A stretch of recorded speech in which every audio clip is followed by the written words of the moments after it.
Então, que bom para nós que vamos reviver histórias de Jesus aqui na Terra e com isso, às vezes, nós ajustamos o nosso ponto de vista. Nesse momento, pedimos então a Deus e a Jesus que Ele esteja no meio de nós e sinta que em nosso coração tem um lugar especial para Ele. Que todos nós, unidos, possamos relembrar esses fatos que aconteceram há 2000 anos atrás e, pensando nesses fatos, ajustarmos as nossas atitudes pelas atitudes do Mestre Jesus. Que Ele esteja conosco em nossos corações. Que assim seja. Nós hoje, durante todo o tempo, até é bom fechar, porque daí não tem tanto barulho lá de fora, mas nós hoje vamos falar de amor. E falar de amor é bom. É muito bom. Só que muitas vezes, quando nós somos ainda pessoas, vamos dizer assim, jovens em evolução, nós confundimos o amor com a exacerbação da paixão. A paixão pode até se transformar em amor, mas não é amor. A paixão, muitas vezes, por ser exacerbada em vários momentos, ela se transforma, às vezes, em ódio, em revolta, em mágoas profundas e em motivos de decepções e obsessões que carregamos, às vezes, por mais de uma encarnação. Então, nós precisamos ajustar as nossas lentes para aprendermos a dosar os nossos sentimentos. E dosando os nossos sentimentos, nós vamos entender que quem ama, ama como Jesus amou. Ama a pessoa como ela é, sem exigir que ela mude para que a gente ame. Porque quem tem que mudar para melhor somos nós. E o que acontece em 99,9% dos casamentos, nós casamos e tentamos mudar a outra pessoa para que ela seja maleável para o nosso entendimento. Quando, na verdade, nós devemos, na convivência, ir ajustando através do amor e da compreensão, do respeito mútuo, que cada um saia melhor daquela união. Mas mudar a outra pessoa, ninguém vai mudar.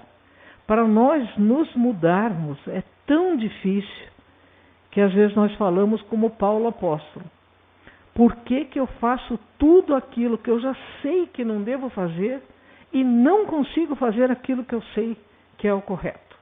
Quantas vezes nós nos pegamos cometendo os mesmos erros, fazendo as mesmas bobagens? Então, nós pedimos a Jesus, nesse momento em que vamos falar do que Ele nos ensinou, que Ele nos inspire. E aquele que fala depende daqueles que ouvem. Porque a gente recebe um retorno das pessoas que estão ouvindo. E isso faz com que nós tenhamos mais clareza na exposição ou menos clareza na exposição. Na semana passada, nós tivemos a excelente palestra da Raquel, onde ela abordou a passagem da mulher adúltera. E nós conversávamos e falávamos a ela que nós íamos fazer um link da passagem dela para a nossa passagem.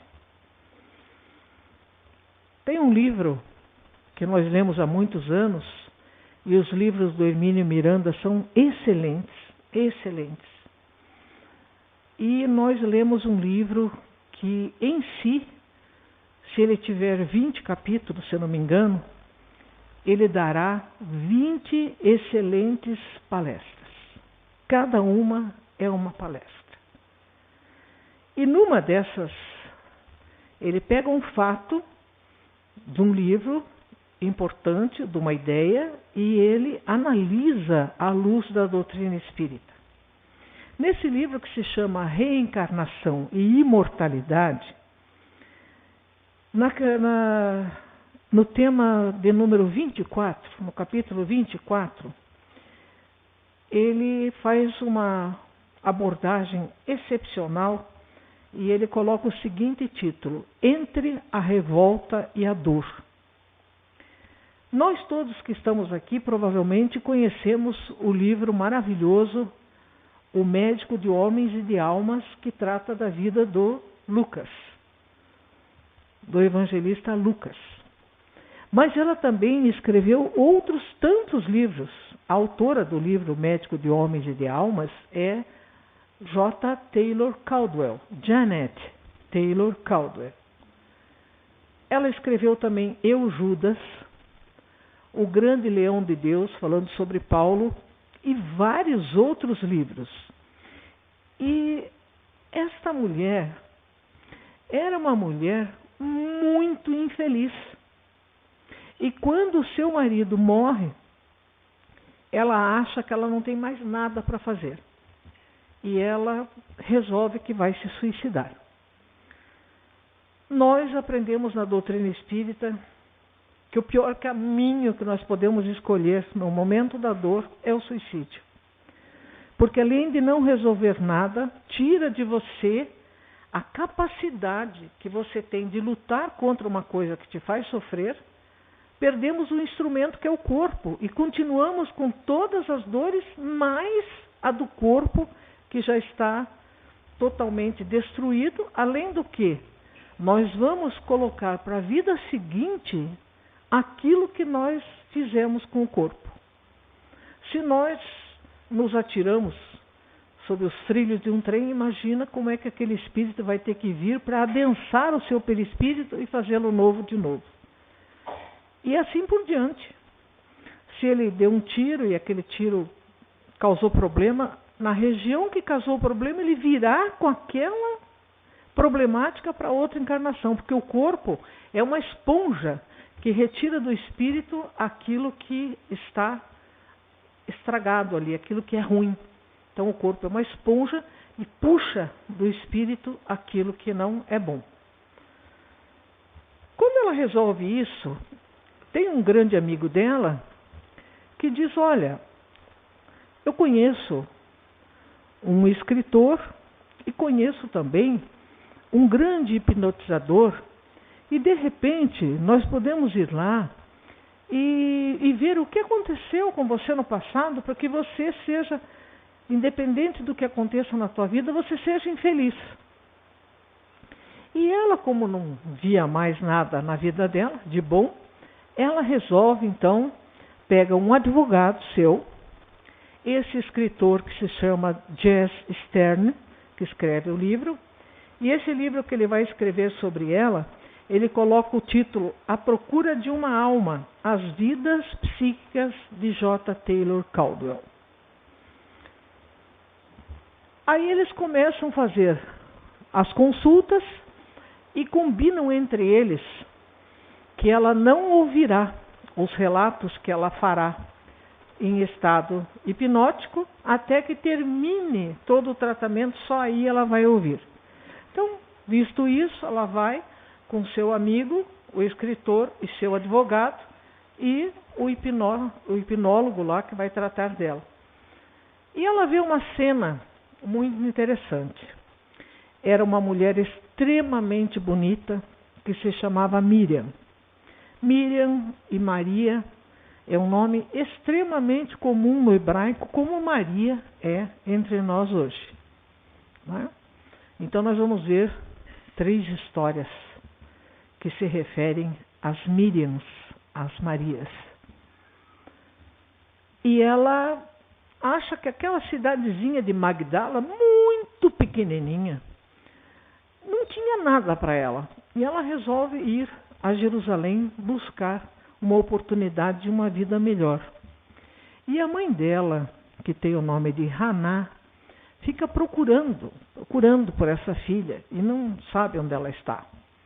E um belo dia ela resolve ir a Jerusalém. Era um dia do encontro de muitas pessoas em Jerusalém. E ela pensa, quem sabe, se ela estiver em algum lugar, eu vou encontrar com ela lá na cidade, no templo e tal. E de repente ela vê um alarido muito grande no lado de fora do templo, na praça, e estão apedrejando uma mulher. Aí ela solta um grito terrível e reconhece a sua filha Miriam. E quando ela chega próximo, ela vê que Yeshua, como ela chama bem, Yosef, que é Jesus, Yeshua, Jesus em hebraico, Ben, Yosef, que é Jesus, filho de José, como se chamam todos os que moravam lá. Que ele a salva e diz para ela, vá em paz, minha filha, e não tornes a pecar. Ela volta dessa regressão muito perturbada, muito perturbada. E alguém que está próximo a ela diz assim, para quebrarmos os aguilhões que temos na dor, nós precisamos quebrar antes as correntes douradas do orgulho. Quando ela recorda dessa vida e vê que ela foi a mulher apedrejada, ela não se coloca, vai em paz e não tornes a pecar. Ela passa a ter sucessivas vidas onde ela é muito infeliz. Desde criança, ela é muito infeliz. Vamos explicar uma coisa. Quando nós, pelo orgulho, fazemos a opção pelo suicídio, que é uma enorme covardia, diz um grande autor que o suicídio é como se nós pegássemos o presente que essa vida que Deus nos deu e os nossos pais ofereceram um corpo, e esse presente nós pudéssemos, falando, claro, de uma forma alegórica, jogássemos no rosto do próprio Deus. Não quero essa vida. Não quero. Só que Ele coloca na nossa vida aquilo que nós mais precisamos para combater o problema que nos levou àquela atitude desequilibrada. E ela vai recordando depois as suas vidas, e ela vai vendo que ela optou pelo suicídio em tenra idade, em vidas sucessivas. E em vidas sucessivas, duas pessoas são colocadas em sua vida. O amor que acolhe e acalenta, e a paixão que revoluciona e revolta. E ela sempre faz a paixão, apesar de viver com o amor que acalenta e acalma, pela paixão. E ela vai nas vidas sucessivas, que aqueles que quiserem e puderem ler esse livro, podem fazê-lo, ela vai vendo que ela nasce com a problemática por causa do suicídio, mas não aceitando, sempre vivendo entre a revolta e a dor, ela torna a cometer mais delitos. Quanto mais eu cometo esse delito máximo, mais eu tenho que ser penalizada para que eu dome as algemas douradas do orgulho, que me levam à dor. Orgulho. Eu sofrer dessa forma? Não, eu não. Eu sou uma pessoa especial. Eu nasci com prerrogativas de ser uma pessoa muito bem aquinhoada. Há que se merecer isso. E às vezes, quando nós temos certas dificuldades, certas imposições genéticas, imposições sociais, é justamente para que a gente entenda que aquilo está nos protegendo de quedas maiores. Porque todos nós que estamos aqui temos títulos reais. Já fomos reis, condes, duques, tudo que isso aí que vocês puderem pensar, nós já fomos. E nessas encarnações nós erramos desgraçadamente. Naquela vida em que a gente foi lavadeira de roupa no rio, vendedor de vinagre, carregador de peso, naquela lá nós evoluímos, mas a gente não quer lembrar daquela. E o nosso orgulho fica onde? Pois é. Mas são nas vidas obscuras, onde a gente supera as dificuldades, que nós damos um salto para ter uma vida melhor e um corpo mais perfeito amanhã. Então essa é a história dela.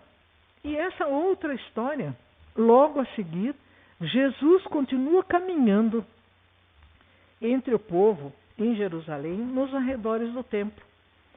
E de repente aparece uma mulher adornada, com olhos faiscantes e lúcidos, cabelos delicados e melancólico sorriso que o fitou estranhamente. Quando ela olha para Jesus, ela sofre um impacto tão grande que ela decide naquele momento que ela dá toda a sua vida de luxo, de palácio, de músicos, bailarinos, para estar com aquele homem. E ela se dirige a ele, arrebatada numa onda de simpatia que a irradiava dele. Ela arrumou as dobras da túnica muito alva, colocou no olhar indizível expressão de doçura e, deixando perceber nos meneios do corpo frágil a visível paixão que a possuíra de súbito, abeirou-se do desconhecido e falou ciciante, porque a pessoa que quer, lembrou-me da cobra do paraíso, a pessoa que quer levar você, até a voz dela muda. Ela fala como um cicio, e o cicio é coisa de cobra. O passarinho, ele não cicia. É diferente o canto dele. Ela chega, jovem, se dirige a Jesus. As flores de Séforis encheram-me a ânfora do coração com deliciosos perfumes. Tenho felicidade ao teu dispor em minha loja de essências finas. Jesus continua olhando, impassível para ela. E ela continua. Inúmeros peregrinos cansados me buscam, à procura do repouso que reconforta. Em minha primavera juvenil, encontro o prazer que representa a coroa da vida. É que o lírio do vale não tem a carícia dos meus braços, e a romã saborosa não possui o mel dos meus lábios. Vem e vê. Dar-te-ei leito macio, tapetes dourados e vinho capitoso. Acariciar-te-ei a fronte abatida e curar-te-ei o cansaço de viagem longa. Descansarás teus pés em água de nardo e ouvirás feliz as harpas e os alaúdes do meu jardim. Tenho a meu serviço músicos e dançarinos exercitados em palácios ilustres. E ela pensa, agora eu o convenci. Ante a incompreensível mudez do viajor, tornou súplice, depois de longa pausa. Tudo que ela ofereceu de forma poética. Como que esse jovem, tantos brigavam para passar uma noite no seu palácio, davam fortunas a essa mulher, e esse jovem continua impassível. E ela olha para Jesus e diz, jovem, por que não respondes? Descobri em teus olhos diferente chama, e assim procedo por amar-te. Tenho sede de afeição que me complete a vida. Atende, atende. Ele parecia perceber a vibração febril com que semelhantes palavras eram pronunciadas e, notando-lhe a expressão fisionômica indefinível, a vendedora de essências acrescentou um tanto agastada. Não virás? Ela estava perdendo a poesia. Como que eu ofereço tudo para esse homem, esse único, que tem nos olhos dele alguma coisa que ela nunca tinha visto. Ela via paixão, desejo, cobiça, mas não via o que viu nos olhos do mestre. Constrangido por aquele olhar esfogueado, o forasteiro apenas murmurou: agora não. Depois, no entanto, quem sabe? A mulher, ajaezada de enfeites, sentindo-se desprezada, prorrompeu em sarcasmos e partiu.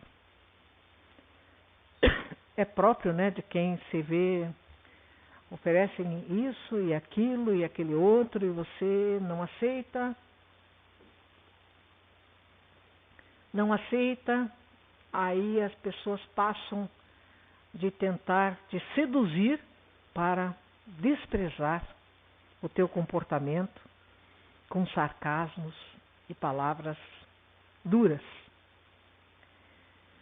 Transcorridos 2 anos, quando Jesus levantava paralíticos ao pé do tanque de Betesda, venerável anciã pediu-lhe socorro para a infeliz criatura atenazada de sofrimento. O mestre seguiu-a sem hesitar. Num pardieiro denegrido, um corpo chagado exalava gemidos angustiosos.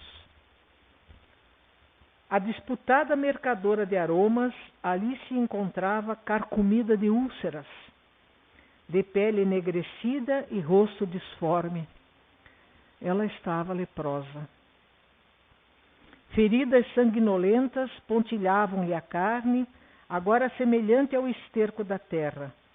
Exceção dos olhos profundos e indagadores, nada mais lhe restava da feminilidade antiga.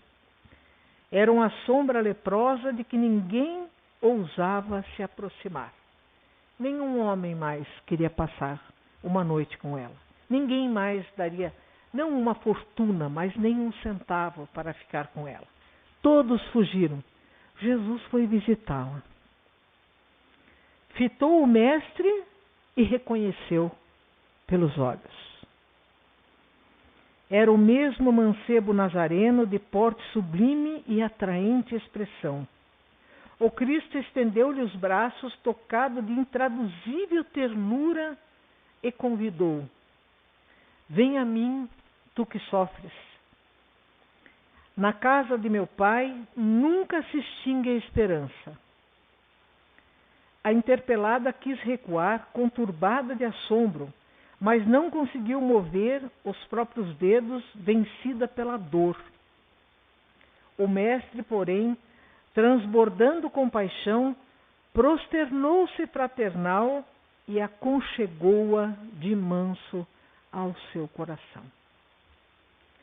A infeliz reuniu todas as forças que lhe sobravam e perguntou em voz reticenciosa e dorida: tu, o Messias Nazareno, o profeta que cura, reanima e alivia, que vieste fazer junto de mulher tão miserável quanto eu?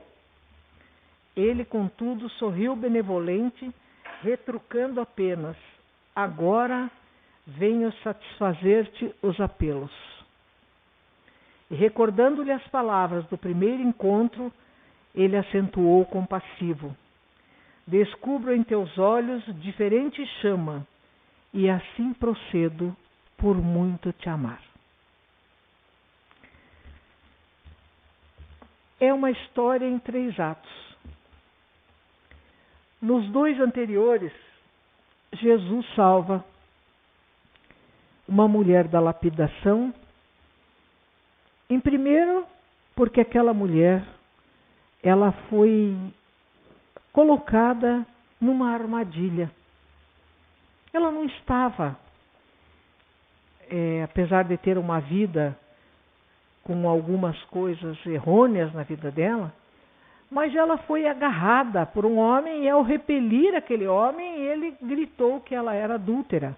E o povo, que prefere sempre ouvir só a acusação e não tem tempo para ouvir a defesa, começou a tirar-lhe pedras. E ela era inocente daquele delito naquele momento.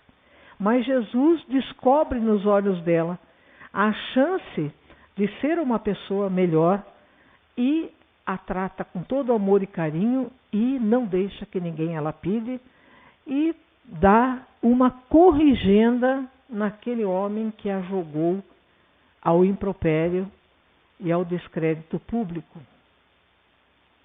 No segundo caso, essa mulher também estava culpada de adultério. Será que não é o mesmo caso? Não sabemos, porque muitas chamavam-se Maria e as duas moravam em Magdala. Provavelmente é o mesmo caso. Só que essa mulher que Jesus salva, ela não se redime. Pelo contrário, ela passa a odiar todos os homens, como se aquele pervertido que a agarrara e jogara ao descrédito público, ele representasse todos os homens. E sabemos que assim não é. E ela passa vidas sucessivas, continuando a buscar a paixão dominadora de quem lhe oferece a paixão. Ela está sempre ligada às emoções. E as emoções, elas estão muito ligadas ao corpo físico. E o sentimento está ligado ao espírito. Ela recebe em todas as oportunidades que ela volta, aquele que a ama não como Jesus amou, mas como Jesus disse que poderíamos amar. Vendo nos olhos dela a vontade de ser feliz, a vontade de ser respeitada. Mas ela, na hora de escolher, ela busca a paixão. Nós, às vezes, pensamos, por que será que eu fiz essa escolha? E não paramos para pensar que essa escolha que nós fizemos, nós estamos fazendo a mesma escolha em vidas sucessivas. Porque optamos pela paixão. Ah, mas estar apaixonado é viver um estado de graça. E eu completo. E de desgraça.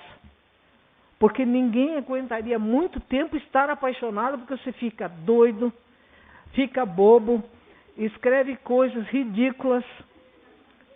Depois, se você lê, você sem vergonha. Você promete aquilo que você não vai cumprir. Mas naquela hora a gente acha que vai. Eu te darei o céu, meu bem. Eu vou buscar para você os anéis de Saturno. E depois, lá estão os dois brigando por um cachorro. Esse cachorro é meu. Você não vai levar. Não, mas quando eu estive junto com você, eu também gostei do cachorro. E eles vão para a justiça. Porque não dá para cortar o cachorro no meio, para decidir quem fica com o cachorro. Ali ninguém abre mão de nada, esqueceram os anéis de Saturno, esqueceram as estrelas do céu, esqueceram tudo. Isso é a paixão. E a paixão, depois que ela não se vê satisfeita, e ela passa logo. Os estudiosos dizem que ela não suporta 3 anos. Nosso corpo não suportaria. Dizem alguns, assim, levando um pouco mais longe, que 7 anos é um ciclo. Vamos ficar com 3. Que nos 7 a gente já está começando a pensar com a cabeça no lugar. E às vezes a gente coça a cabeça e diz, o que eu fiz? Aonde eu estava com a minha cabeça que eu não vi isso? A nossa cabeça fica assim, por causa do nosso orgulho e por causa do nosso egoísmo. Não me interessa o que é e o que os outros dizem que é. O que me interessa é que atenda aos meus apelos. E normalmente a pessoa atende aos apelos o quanto lhe é conveniente. Quando já cansou, vai atender outros apelos. E também quer ser atendido. Então, quando nós estamos ainda a fazer escolhas pela paixão, Nós sempre escolhemos errado. Os espíritos amigos dizem que às vezes eles dizem, pelo amor de Deus, se você for errar, erre em outra coisa. Porque você está repetindo há 1000 anos o mesmo erro. Será que não cansou de errar no mesmo lugar? Pelo menos seja original, erre em outra coisa. Mas nós erramos muitas vezes até aprender que não é por ali.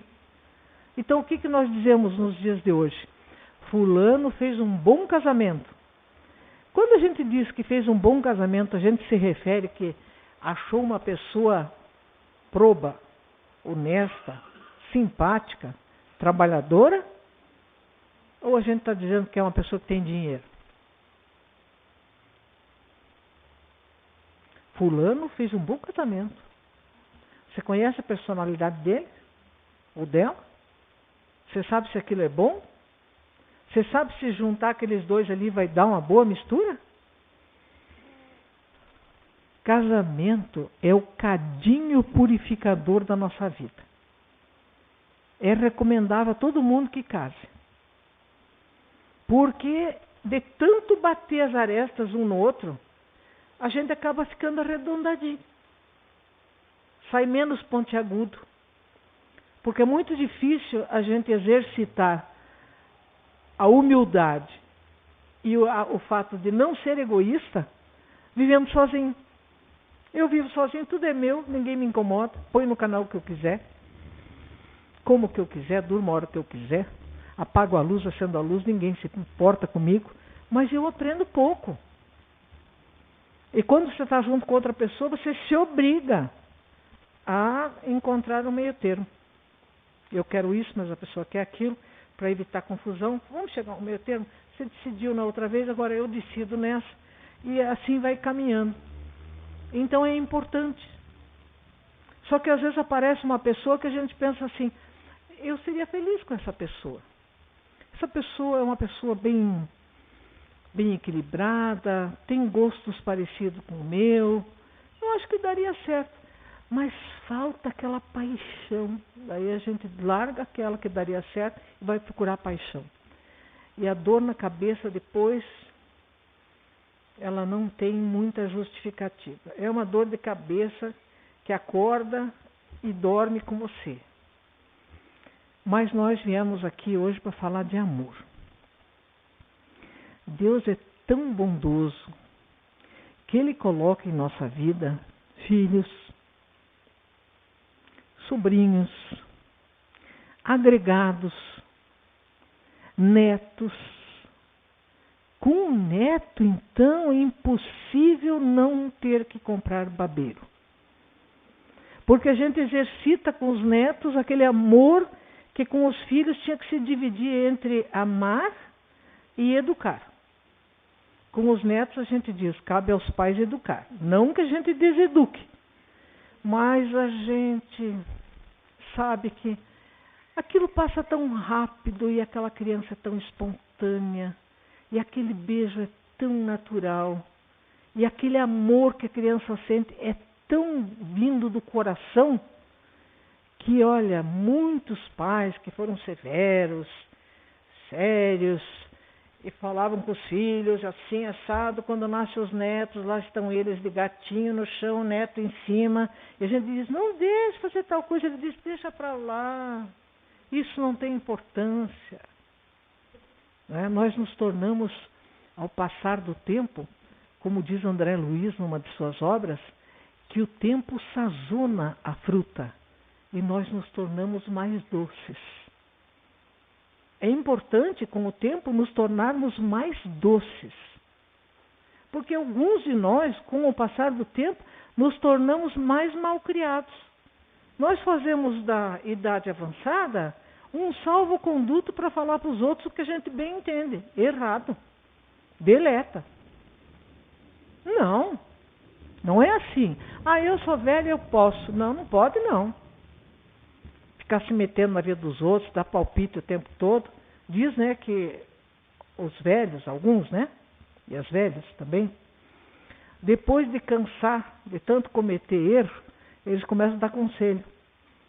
Né? Então, temperança, porque o amor é temperança.